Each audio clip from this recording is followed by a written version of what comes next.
السلام علیکم حضور، میرا نام عفیفہ احمد ہے، میرے ابو کا نام منیر الدین احمد ہے، میری امی کا نام آنسہ احمد ہے، میں ریڈ پٹ جماعت سے ہوں۔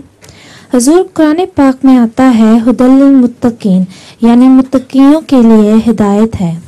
حضور، متقی تو قرآن پاک پر عمل سے بنتے ہیں، متقیوں کے لیے ہدایت ہونے کا کیا مطلب ہے؟ سب سے پہلے جو متقی کا درجہ ہے وہ بہت معمولی تقوی کا درجہ ہوتا ہے، جس کو انگریزی میں کہتے ہیں ٹو کال اے اسپیڈ، اتنا تقوی ہو کہ جو دیکھے وہی کچھ بیان کر سکے کہ یہ ٹھیک اس طرح کی چیز ہے۔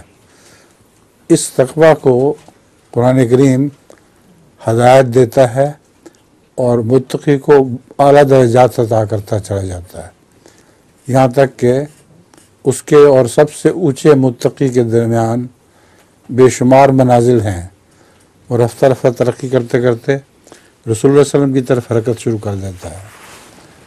حضرت صلی اللہ علیہ وسلم بھی متقی تھے، لیکن آپ کا تقوی قرآن کے نزول سے بڑھنا شروع ہوا ہے، کم نہیں ہوا، اور جتنا آپ نے تقوی قرآن پڑھا اتنا ہی آپ کا تقوی بڑھ گیا، یہاں تک کہ آپ سے جب پوچھا گیا کہ بتائیں آپ خدا اپنے اعمال سے جنت میں داخل ہوں گے، تو فرمایا نہیں، میں بھی اپنے اعمال سے جنت میں داخل نہیں ہوں گا، یہ اللہ کا فضل ہوگا تو میں جنت میں جاؤں گا۔ اس کو سچا تقوی کہتے ہیں۔ جزاک اللہ۔ اور لطیفہ بھی ہے؟ جی لطیفہ؟ نہیں، لطیفہ اچھا، نہیں۔ کوئی بات نہیں۔